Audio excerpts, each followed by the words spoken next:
छोटे बच्चे तो फिर मतलब यह है कि बड़े छोटे और बड़े बने तो बड़े से क्या होता, बड़े से होता क्या, एक चिड़ी मार चिड़िया पकड़ने वाला, वो चिड़िया पकड़ के बाजार में ले जा करके बेचता था। छोटी छोटी चिड़ियाएं पकड़ता था, बड़ी कोई नहीं पकड़ता था। बस एक पिंजड़े में बड़े में ले गया और 2 आने की 4 आने की 2 आने की 4 आने की, वो सब लोग आए और चिड़िया खरीद करके ले गए। तो एक बहुत चिड़ी मार, उसने कहा अरे भाई तुम क्या देखते हो? कह लगे भाई मैं देख रहा हूं, मुझे कोई मजदूरी नहीं मिल रही है, तुम देखते नहीं हो, ये चिड़िया ले आता है और बस आकर के यहाँ फटाफट 2-3 घंटे में बेच के चला जाता है, तुम भी चिड़िया पकड़ के ले आओ। तो वो बेचारा उसके कहने से गया, जंगल में इधर उधर देखता रहा, तो उसको देख करके चिड़िया उड़ गई, उस पेड़ से और दूर चली गई। तो एक तालाब में एक केकड़ा था, ऐसे बैठा हुआ था इस तरह से। तो उसने सोचा कि ये बहुत बड़ा भी है और मतलब यह है कि इसका दाम बहुत लगेगा। वो जितना चिड़िया सब बेची जाती है, जिनका दाम उससे ज्यादा इसी का दाम लग जाएगा। तो किसी तरह से उस केकड़ को पकड़ लिया, उसको पकड़ लिया और बाजार में ले गया, उसको बैठा दिया। अब वो केकड़ा ऐसे करके बाजार में बैठा हुआ और छोटी छोटी चिड़िया सब लोगों ने 2 आने 4 आने की खरीद के चले गए और बेचने वाले भी चले गए। वो शाम तक अंधेरे तक ऐसा बैठा रहा। तो कह ले भाई तुम कौन हो? कह लगे अरे भाई मैं तो आया था कि ये बड़ा है, एक ही पैसा दे देगा, तो मैं तो ले आया पकड़ के, इसका तो एक भी नया पैसा नहीं लगा, इसके बड़े बनने से क्या हुआ? छोटी छोटी चिड़िया यानी बिक गई और ये इतना बड़ा है और ऐसा मूर्ख और बेवकूफ, इसका कोई भी दाम नहीं लगा। तो जब बड़े बन जाओगे तो आपका कोई मूल्य नहीं है छोटे पर। परमार्थ में, मानवता में, मनुष्यता में तो छोटा बनना ही चाहिए।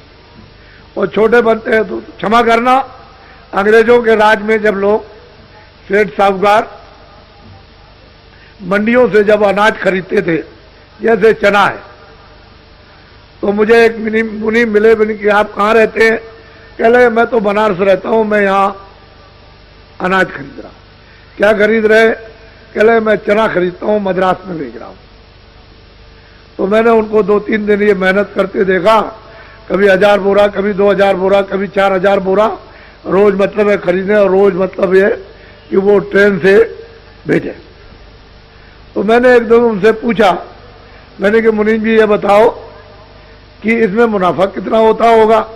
कह लगे साफ खर्चा काट के, अपना खर्चा, यहाँ का खर्चा, पल्लेदारी का खर्चा और इसका खर्चा और उसका खर्चा और ले जाने का खर्चा और वहां का उठाने का खर्चा, वो जितना भी खर्चा है सब काट कूट करके एक बोरे पर 4 आने बचते, 4 आने बचते। बस सब खर्चा काटने के बाद एक बोरे पर 1 कुंटल पर 4 आने बचते, और 4 आने बचने पर भी वो करोड़पति है। तो उस समय पर कितनी मेहनत कि अच्छा से अच्छा सामान, और मतलब यह है कि ज्यादा से ज्यादा जब जरूरत हुई तो फौरन मद्रास, फौरन गुजरात, फौरन यहाँ, फौरन आसाम और भेज दिया, और 2 आने बोरा बच गया, 4 पैसे बोरा बच गया। लेकिन वहां जनता को भूखों नहीं मरने देते थे ये लोग। आज यह है कि यहाँ पड़ोस में भी अगर चिल्ला रही हो जनता कि हम भूखों मर रहे, अनाज नहीं है, तो यहीं बगल में नहीं जा सकता, इसी जगह। तो एक सेठ साहूकारों का प्रबंध और एक इनका प्रबंध, जमीन आसमान का अंतर। ये चिल्लाते रह जाए रेडियो अखबार पर और मौके पर वहां कुछ भी न जाए, और ये कहते कि वो तो पहुंच गया, तो जनता को चकमा दिया, धोखा दिया, पहुंचा कुछ नहीं। तो पहले सेठ साहूकार इस तरह की सेवा करते थे। और कोई आया, सेठ जी आप बहुत बड़े हैं, आप बड़े दयालु हैं, यहाँ ये सब गायें जो चरती हैं जंगल में, यहाँ कहीं भी पानी पात में नहीं है, तो हमारी प्रार्थना है कि एक बावली बनवा दीजिए। उनका अच्छा ठीक है, चलो मुनीम जी एक बावली खुदवा दो, वहां जानवर प्यासों मरते। कहीं कुआं है, जरूरत पड़ गई, आदमी जा, कुआं बनवा दो। कह लगे बहुत आदमी आते जाते हैं सेठ जी, एक धर्मशाला बनवा दे। क्या अच्छा, तो वो अपने उस मेहनत से के उस कमाई में से पुण्य भी करते रहते थे। आज अगर कोई बना दे तो पैसे कहां से ले आए? तो वो भी एक काम नहीं कर सकता। तो धर्म में भी चोरी और धर्म में भी झूठ और धर्मशाला बनवाने में, बावली बनवाने में भी धोखा और बेईमानी। तो ये बताइए कि अच्छे आदमी किधर रह गए? एक युग जमाना ये था, अच्छी कमाई थी, सब लोग शुद्ध पवित्र रहते थे भगवान। अब तो सब गड़बड़ हो गया। अब तो उसकी दिशा ही दूसरी है और वो आपको पकड़नी पड़ेगी थोड़े दिन के बाद। वो तो आप सब आपके सामने आ जाएगा। उसमें मतलब वो तो आपको पकड़ना ही है, बगैर पकड़े हुए काम होने वाला है ही नहीं।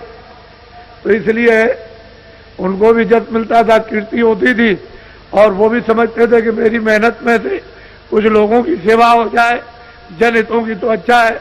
आजकल कुछ नहीं, आजकल तो सीधा दिल्ली और भोपाल दे आइए पूरी कमाई में से, तो रख लेंगे वो और कहेंगे जो भी कमाओ लाओ याद है। तो बेचारा क्या करेगा? इसी काम के लिए अच्छा समझता है कि ये कारखाने दुकानें सब बंद कर दी जाए तो अच्छा रहेगा। तो अभी ये दोषी, जनता कहती है ये दोषी, बदला कहते हैं वो दोषी। तो ये सब बातें जो है अनर्गल, अनविचार, विवेक में कोई चीज जानकारी में नहीं, जो जैसे आया वो पकड़ा आपने, उसकी दिशा वगैरह कुछ नहीं, बस चिल्ला रहे सबके सब। तो असल में पूरा का पूरा माहौल ही बिगड़ गया।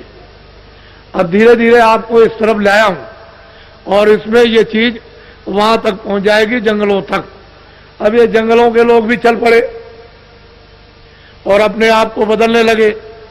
कितने कितने डकैत और चोर जो सरनाम थे, उन्होंने सब अपने अट्टे कट्टे, बंदूक, राइफलें बाहर की, ये वो सब उठा करके जमीन में गाड़ दी और अच्छे सज्जन बन के भगवान का भजन कर।